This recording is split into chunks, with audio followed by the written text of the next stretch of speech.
धीरे धीरे रे मना, धीरे सब कुछ होए। माली सींचे 100 घड़ा, ऋतु आए फल होए।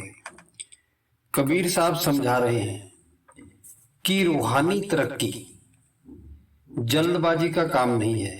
जितनी बड़ी प्राप्ति उतना ही समय ज्यादा लगता है। लक्ष्य जितना बड़ा होगा उतने अधिक लंबे और धैर्यपूर्ण यत्न की जरूरत होती है। साधक का लक्ष्य युग युगों से परमात्मा से बिछड़ी आत्मा को वापस परमात्मा में लीन करना है। यह संसार का सबसे बड़ा और मुश्किल काम है। कुदरती तौर पर इस कार्य के लिए बहुत अधिक धैर्य की जरूरत होती है। जो व्यक्ति सफलता के लिए उतावला हो जाता है वह शीघ्र ही हिम्मत भी हार जाता है। जिस व्यक्ति ने सिर पर भारी बोझ उठा रखा हो वह तेज नहीं दौड़ सकता। इसी तरह जीवात्मा के सिर पर अनंत जन्मों के अनगिनत कर्मों का भारी बोझ होता है, जिस कारण उसकी तरक्की की रफ्तार बहुत धीमी होती है। इसलिए उसे धैर्य की जरूरत होती है। शुरू में तो और भी अधिक धैर्य की आवश्यकता होती है, क्योंकि साधक मन को सांसारिक भोगों की ओर से रोकता है, पर उसे अंदर से रूहानी अमृत का रस नहीं मिलता। उस वक्त साधक की हालत शून्य में लटक रहे व्यक्ति की तरह होती है। जिन भोगों में से उसे पहले रस मिलता था उनकी तरफ वह जाना नहीं चाहता, और जिस अंतर्मुख रस की उसे तलाश है वह उसे मिलता नहीं। संघर्ष की इस अवस्था में सबसे ज्यादा जरूरत है धैर्य की। गंदे मन की ओखली में भक्ति का चीना नहीं छाटा जा सकता। सबसे पहले मन की ओखली को काम, क्रोध, लोभ, मोह, अहंकार, आशा, तृष्णा, ईर्ष्या आदि विकारों के कंकड़ पत्थरों से साफ करने की जरूरत होती है। जब ओखली साफ हो जाए तो उसमें चीना चढ़कर उसे साफ करने के लिए धैर्य का फिर छाज चाहिए। आपका भी यही भाव है कि इस कार्य में धैर्य, मेहनत और दृढ़ता की जरूरत है। अभ्यास में कई उतार चढ़ाव आते हैं। कई बार मन में भजन में रुकावट आती है, मन भजन में नहीं लगता। इसमें पूर्व कर्मों, वर्तमान यत्न, वर्तमान और मनोवृत्ति आदि कई बातों का प्रभाव होता है। शुरू में भजन पत्थर चाटने की तरह होता है, बेस्वाद, नीरस, कोई रस नहीं आता उसमें। जब हम धैर्य और दृढ़ता से प्रतिदिन भजन करते हैं तो उसमें धीरे धीरे रस आने लगता है। जल्दबाजी इसका काम नहीं, जल्दबाजी शैतान का काम होता है। बिना यत्न के जल्दी मिल जाना किसी भी चीज का वह शीघ्र ही फिर खर्च भी हो जाता है, क्योंकि उसकी कदर नहीं होती। जो धीरे धीरे और बड़े यत्न से मिलता है उसकी कदर होती है और वह स्थायी भी होता है। महात्मा समझाते हैं कि भजन सुमरन में उन्नति के लिए जल्दबाजी मन या फिर शैतान का काम है, जबकि धैर्य और दृढ़ता दैवी गुण है।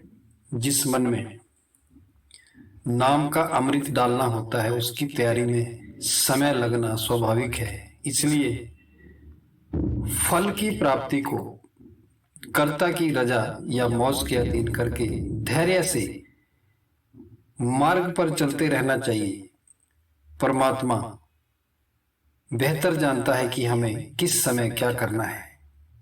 जब तक सीढ़ी का एक भी डंडा बाकी है छत पर नहीं पहुंचा जा सकता। रस्सी का 1 फुट भी छोटा होना तो बर्तन कुएं के पानी तक नहीं पहुंच सकता। इसी तरह जब तक अभ्यास में पूर्णता प्राप्त नहीं होती मंजिल पर नहीं पहुंच सकते। मंजिल जितनी दूर होती है और सफर जितना ज्यादा मुश्किल होता है उसे तय करने में उतना अधिक समय लगता है। पर यदि लगातार चलते रहे तो छोटे छोटे कदम से भी बड़े लंबे सफर तय हो जाते हैं। सुनार का काम बहुत बारीकी का है। उसकी युक्ति भी पूर्ण होनी चाहिए और उसका एरन भी अडोल होना चाहिए। इसी तरह साधक की युक्ति भी पूर्ण होनी चाहिए और उसका ज्ञान भी पूरी तरह निर्मल, अचल और अडोल होना चाहिए। परमार्थ में उन्नति के लिए मनमत या दुर्मति को छोड़कर गुरुमत धारण करना और जीवन को विवेकपूर्ण ढंग से ढालना बहुत जरूरी है। सारा संसार दुर्मति या मनमत की अग्नि में जल रहा है। सारे संसार के जीवों का हृदय कमल उल्टा पड़ा है। लोगों के मन आत्मा का झुकाव अंदर और ऊपर की बजाय बाहर और नीचे की तरफ है। केवल गुरुमत धारण करने वाले भाग्यशाली जीव ही संसार रूपी अग्नि सागर को तैर कर पार कर जा सकते हैं। युक्ति यत्न से बड़ी होती है। मेहनत मजदूर ज्यादा करता है, लेकिन मजदूरी राजमिस्त्री को ज्यादा मिलती है क्योंकि उसके पास युक्ति है। कबीर साहब कहते हैं आगे, तन थिर मन थिर बचन थिर सूरत निरत थिर होए, कहे कबीर इस पलक को कल्प न पावे कोई। ये उपदेश करते हैं कि तन मन और वचन को, आत्मा की शब्द धुन को सुनने की शक्ति, सूरत और शब्द के प्रकाश को देखने की शक्ति, निरत को स्थिर करके किए गए पल भर के अभ्यास द्वारा जितना लाभ होता है उतना हिलते डुलते हुए शरीर, चंचल मन और फैले हुए ध्यान द्वारा किए गए लाखों वर्ष के अभ्यास से भी नहीं होता। एक साधक मन मर्जी से अभ्यास करता है, वह 5 घंटे रोज अभ्यास करता है पर बार बार आसन बदलता है। अभ्यास के समय उसका मन बाहर भटकता रहता है, वह अभ्यास के समय सोया रहता है। इसके विपरीत दूसरा साधक सदगुरु द्वारा बताई गई युक्ति के अनुसार हर रोज 2.5 घंटे अभ्यास करता है और वह अडोल रहता है, अडोल बैठता है बिना हिले डुले। वह बाहर मन को भटकने नहीं देता, अंदर घेर कर लाता है और ध्यान को फिर आंखों के ऊपर, आंखों के मध्य में ले जा करके सावधानी से अभ्यास करता है। स्वाभाविक ही ये स्वाभाविक है कि असल प्राप्ति उसी की होगी। गुरु साहब ठीक युक्ति के अनुसार और सावधानी पूर्वक किए गए अभ्यास का महत्व बताते हैं। संसार में कदम कदम पर मोह और माया के जाल बिछे हुए हैं। जीव निर्बल और अकेला है, उसको भरमाने, भटकाने और गलत रास्ते पर डालने वाली शक्तियां अनेक हैं। जीवन में कदम कदम पर ऐसे मौके आते हैं जब सामयिक लाभ, झूठी चमक दमक और क्षण भंगुर भोगों की लालसा सच्ची, स्थायी और स्थिर प्राप्ति की इच्छा पर हावी हो जाती है। ऐसे मौकों पर निश्चल बुद्धि और निर्मल ज्ञान जीव की रक्षा करते हैं। इसलिए गुरु साहब जीव को हर कदम गुरुमत द्वारा प्राप्त निर्मल बुद्धि और पूर्ण विवेक के आधार पर उठाने की प्रेरणा देते हैं और अपना जीवन गुरुमत रूपी सच्ची युक्ति के अनुसार डालने की शिक्षा देते हैं। मान लो मरीज डॉक्टर द्वारा बताए गए परहेज का उल्लंघन करता है और उल्लंघन करने से डरता है। बीमारी दवा से दूर होती है, बिना परहेज के दवाई असर नहीं करती। रूहानी तरक्की भजन सुमरन द्वारा होती है, पर गुरु द्वारा बताए गए परहेज के पालन के बिना नहीं होती। भजन सुमरन का लाभ नहीं होता। कबीर साहब का एक और कथन है, कबीर मन तो एक है, भावे तहां लगाए, भावे गुरु की भक्ति कर, भावे विषय कमाए।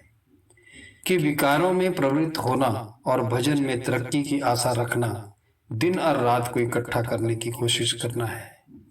भय या डर के 2 रूप है, एक डर सजा का होता है और दूसरा प्रीतम के नाराज हो जाने का होता है।